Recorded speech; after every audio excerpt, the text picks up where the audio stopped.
So in this video, I interviewed Judy Travis and learned the lessons she's learned in getting over 1 billion views between YouTube and Facebook, tips for vloggers, balancing family life, and staying true to yourself.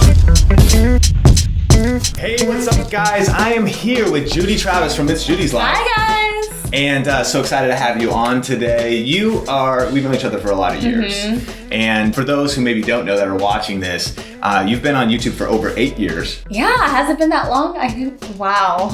And combined between Facebook and YouTube, over 1 billion video views. What? Yeah, that's crazy. And then over 2.8 million subscribers. 3 channels, right? It's JudyTime, ItsJudysLife, and ItsMommysLife. And so you've been deep in the YouTube world and a video influencer for a long time. Yes. So I'm excited to hear from you, and I know a lot of people are as well. But let's just go back. Like, what's kind of the journey to how you ended up here and how you got started and got into this whole online video thing?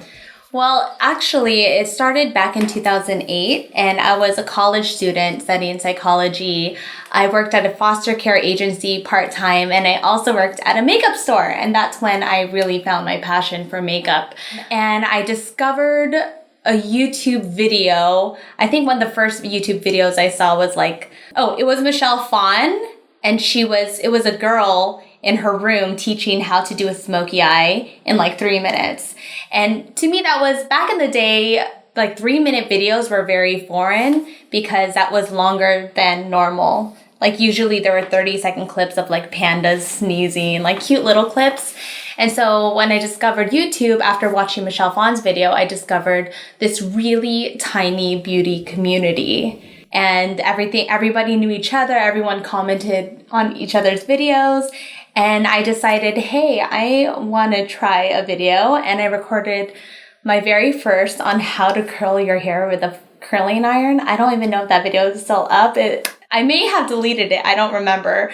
Honestly, I don't like looking back on old videos because it's so embarrassing. What was that first video? What'd you film it on and what'd you edit it on? Yeah, I had a point and shoot. I think it was one of Benji's handheld cameras. Maybe it was $50 or something. And I stacked shoe boxes at a window. I was sitting on a floor and put the camera on top. I had a compact mirror in the back to make sure I was in the shot. Yep. And I pushed record and I just stared at the camera blankly and was like, hi guys, so today. And then, yeah. So my very first tripod was stacking boxes. That's amazing. Yeah. I love that. And so when you think you kind of tap into that, did you just have this passion to just get started and just start experimenting? And was there fear? I mean, because that's a big thing people face. Confidence to really get on camera and be themselves. I think I did gain a lot of confidence at the moment because I noticed I was getting feedback. I was getting views and comments, and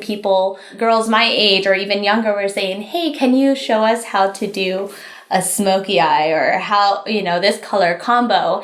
And it was at the beginning of a new, now I call my extended family, but a new community that was so foreign to me. And just to know that it was online and girls from all over the world. Actually, I think it was just the United States, girls from all over the nation coming together and sharing their passion for makeup. I was so glued onto it. That is amazing. And then what was the progression as that you've gone through now? Because you started with this beauty channel, and then how did you get into these other things? What's kind of your story since then? Okay, so once I started really getting into the beauty videos, I've been recording from my boyfriend at the time, now my husband, his bedroom. So I'm recording on the floor, and he saw how passionate I was into it.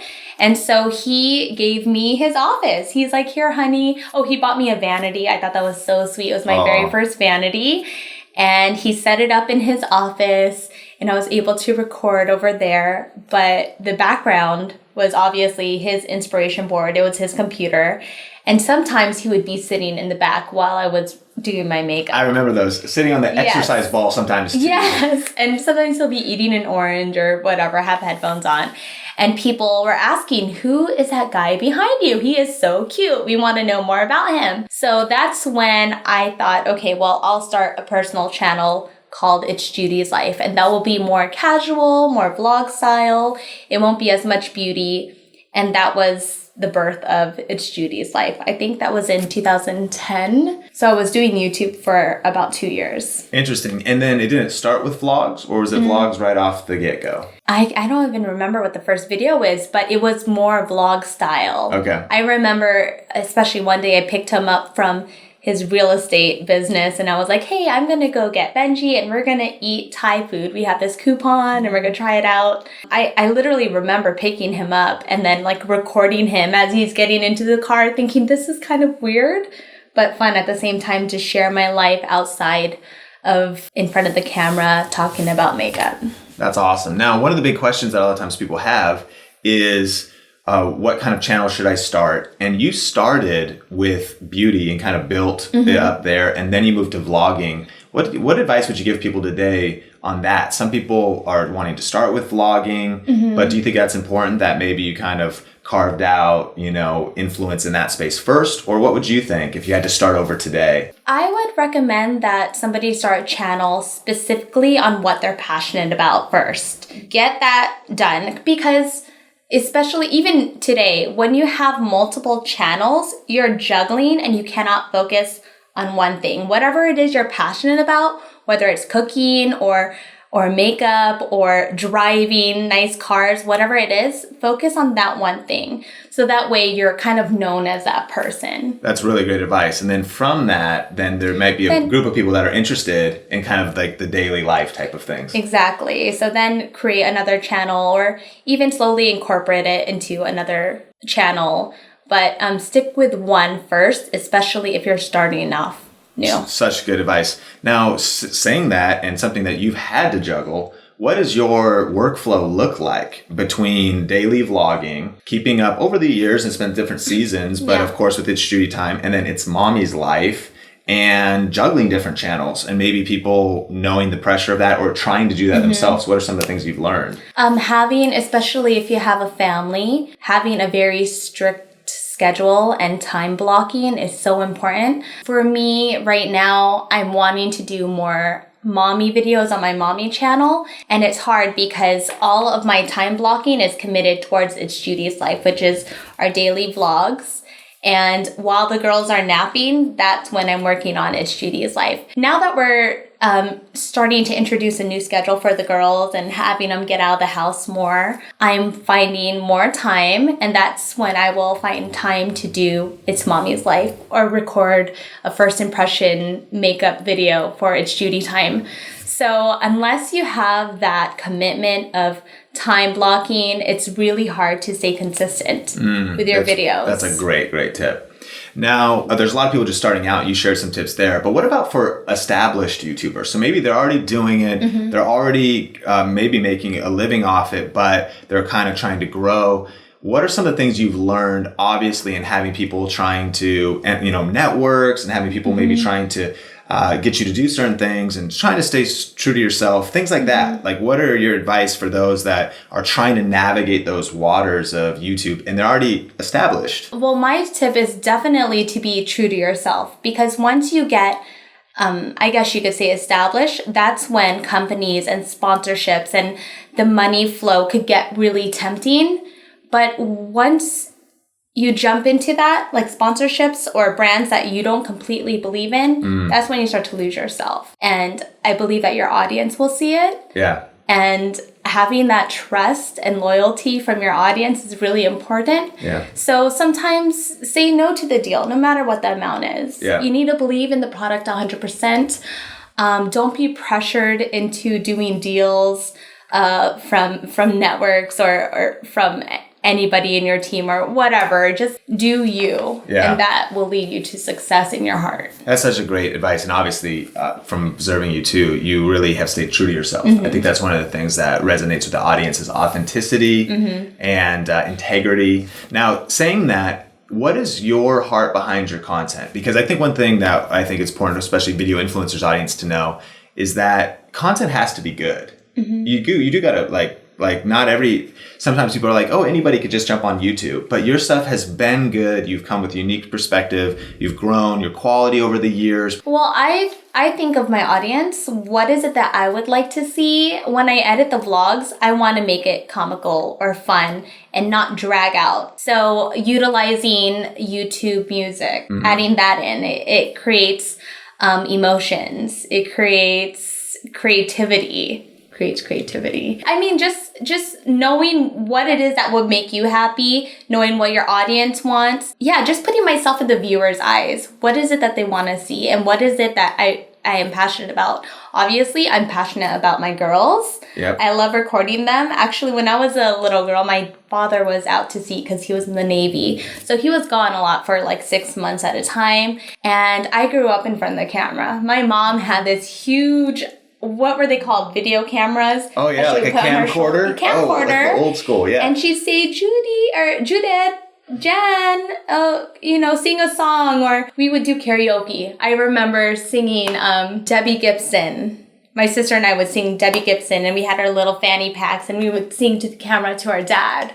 And it was like, that's what I grew up with. It's what I love. And crazy to think, I'm just now putting this together that I'm doing this for their girls. Wow. You know? Yeah. And I'm just so passionate to share it with the world as well. But yeah, secretively, it's kind of like my own thing, you know? It's like my daily diary. Right. I love doing it. And I guess it's great that other people love watching it as well. That's awesome. And one of the things that a lot of people struggle with is that learning curve. You started out, you put this camera on the boxes, you taught yourself to edit, but that's a huge roadblock. What encouragement would you give for people that are like, man, figuring out cameras and figuring out editing, and there's so many details? Yeah, start simple. You don't have to have the best DSLR camera. You could even just use your phone. Yeah. You know, everybody has a phone. Everybody has like HD on their phone. Start off with that. And then also, you can slowly build your way up. Start with editing pro. I think I started with Movie Maker, which was on like almost every PC. And then when I got a MacBook, there's iMovie, which is so easy and simple. And once you are consistently doing videos, it becomes second nature. Now I've built up to Final Cut Pro X, which I never thought would be possible because I thought it was impossible to learn, but it's so easy. I think it's easier than iMovie. But the trick is that you have to constantly be working, like not working, but just do it on a consistent basis so that you find it just becomes second nature. That is awesome. Now, let's talk about daily vlogging. So you just mentioned, you have this passion, of course, your girls, of course, your family, and some of the things you do that for daily vlogging. But it is a big challenge. You've decided to do 7 days a week, and not even all vloggers will do that. They'll some do 5 because it's a lot. And I think about that, you've almost posted 1,800 daily vlogs. Oh. And what kind of advice and tips would you have to vloggers that are trying to last? Starting off, I would say be practical. See what works in your schedule, and maybe not start off daily vlogging because that's very overwhelming for somebody that has a family or that has a 9-to-5 job. Maybe start off once a week. And then once you have that going and you feel confident, do Monday, Wednesday, Friday, something like that. And then build up. But also just be practical, know your schedule, know your audience. And I guess once you have that schedule, your audience will expect it. And it's kind of like, it's like a job, you can't let down your boss. Totally. You can't let people down. So, but it's funny because I don't consider this to be a job. Yeah. Like, this is my life I'm living, and I just integrate the vlogs, and that's why I think it works for us. And that's why I enjoy doing the vlogs. Lightning round, lightning round, lightning round, lightning round, lightning round, lightning round, lightning round. Okay, what does lightning look like? All right, lightning round. 3, 2, 1. Talking or texting? Texting. Person you most trust with a secret? Benji. Last thing you grabbed out of the fridge? Oh, those chicken rolls from Costco. I used to think they were turkey, but they're chicken. Is there any left? No. I'm super hungry. Favorite place in the whole wide world? Home. Favorite nickname for yourself? Judy Booty. Judy Booty? It's like a classic. I haven't heard it in forever, actually, but it rings. We gotta bring Judy Booty. # Judy Booty.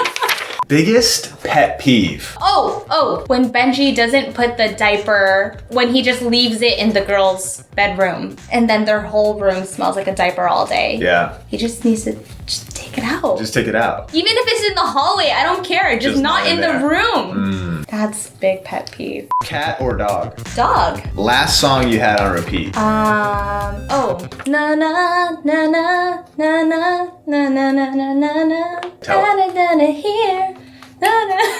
I haven't got it yet. Da na na na na na na.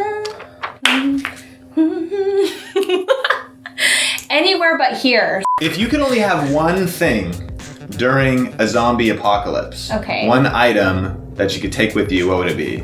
My laptop. Good. I have the kids, right? And not people. I don't know if the internet would still work, but whatever. Or you might need solar power to charge it, but I don't know. Favorite YouTube channel right now? Sam and Nia. Vin Diesel or The Rock? They're both hot. The Rock. Ripped. Air dry or blow dry? Air dry. Ain't nobody got time for blow dry. Your go-to comfort food? Red Robin. Bottomless fries? Yes. And then the ranch, and then the honey mustard, and then the seasoning. We're shooting this video at the wrong time. I am so hungry. NYC or LA? Washington. What's your favorite memory with Benji? The Nutcracker story. When was that? This was in 2000, maybe 2007. When he surprised me with tickets to the Nutcracker, and we were just friends here, like best friends. And we're supposed to go to my cousin's Christmas party. So we're walking around Seattle, and then he stops, and I'm like, "Come on, let's go!" And he opens up this box, and there's tickets to the Nutcracker, and we're right in front of the door. And I started bawling because I'm in my dress, we thought it was a formal event, and he's like, "I remember this one time you said you never been to the Nutcracker." Wow. And he was so sweet, and that was like the first time I ever realized how sweet he is. Yeah. And he was just a friend, so I thought that was sweet. Oh, that ended it on a good note. Yeah. A warm note. Aw. When it comes to your videos, there's a lot of behind the scenes work that people don't see. So what are some of the things that you would want viewers to know when it comes to just working with a team, working behind the scenes, stuff that has to get done? What are some of your workflow things? Well, number one, have a team that you can trust, hence Sean Cannell. Someone you can trust, someone that you can rely on. It's so important. And I highly recommend, especially those that are doing it all themselves, ask for help. If there's someone that that knows social media, ask for their guidance and support, because when you do it all yourself, you kind of go crazy. Yeah. So be open to ask for help. That's really good. Now, there's probably a lot of YouTubers that are maybe coming up, or video creators that are in a couple situation, and you guys have this dynamic team with Benji. What is your advice or some of the things you've learned of working in a professional space, but also as a couple? Well, Benji is awesome because he knows I don't like talking too much business with him, because it could, the wife in me comes out, and I can... So what he does, since he manages everything, he kind of has an idea of what I want, and then he will talk to the brand and hash it out, and then Benji only tells me the main points. When I know anything about deals, I start to get stressed out, and I don't enjoy working, doing the video. Totally. So have somebody that kind of can outline things for you. And then, I guess my point is, don't deal with the deals. Yeah. Don't do it. Just be the creator. Think of your own ideas, but don't do the background stuff, because that will just take over your creativity. That's really good. And did you guys naturally take a while to get into your strengths, because you both are such a powerful team with your own strengths? What advice would you have maybe for other couples to figure out how to work together? Was there ever any friction, and then you guys work through? Yeah, stay separate. Once you know what your job is, then do that. Don't interfere with the other's job. I don't try to tell Benji what to do with the deals. He doesn't tell me how to record or edit, and that's what I appreciate. I think that's how teams work. I think that's how relationships in general That's work. really, really good. One thing that's been unique is you've been doing this for so long. And you have had this progression, though, where, of course, there was ItsJudyTime with makeup, but then eventually in ItsMommysLife, which is a huge passion of yours. What has it been like to navigate change and transition and even kind of reinvention? Because you've been this kind of beauty guru or beauty influencer, and now like really this millennial mom. What has that been like? And what are some tips for changing over the seasons and even embracing kind of rebranding? Yeah, I actually think it's been pretty simple and easy for me because of the daily vlogs. You know, people have seen me grow from as a young adult to, now I'm a married mom of 3 young girls. And so they kind of see me in the transition, my audience does. So it's not like I'm coming out of nowhere and like, hey guys, I'm a mom now. I have 3 kids. I have this mommy channel. It's kind of been in the works and I've been open about the changes that have been going on. So I think it's pretty easy, just being in tune with my audience from the get-go. So it doesn't even have to be YouTube. It could be through Facebook or Instagram, Twitter, Snapchat. Snapchat is huge. Yeah. Where you can be casual and I feel like let your audience know what's going on in a very casual tone. Yeah. Like, it's not like Facebook. That's what's kind of cool about it, It's like you're texting your friend a video. Yeah, it's amazing. And they see what's going on. So having a place where you can kind of show the behind the scenes and take your audience with you on your journey. Right. Last piece of encouragement for video influencers watching. What would you say to them for their projects, their endeavors, their ambitions? What would you say? Be yourself, listen to your instincts, and trust others. Love God. Judy Travis. It's Judy time! Sean and it's Judy time, doing an interview. Oh my gosh, this is something new. For thumbnails, I'll just take video stills. Okay.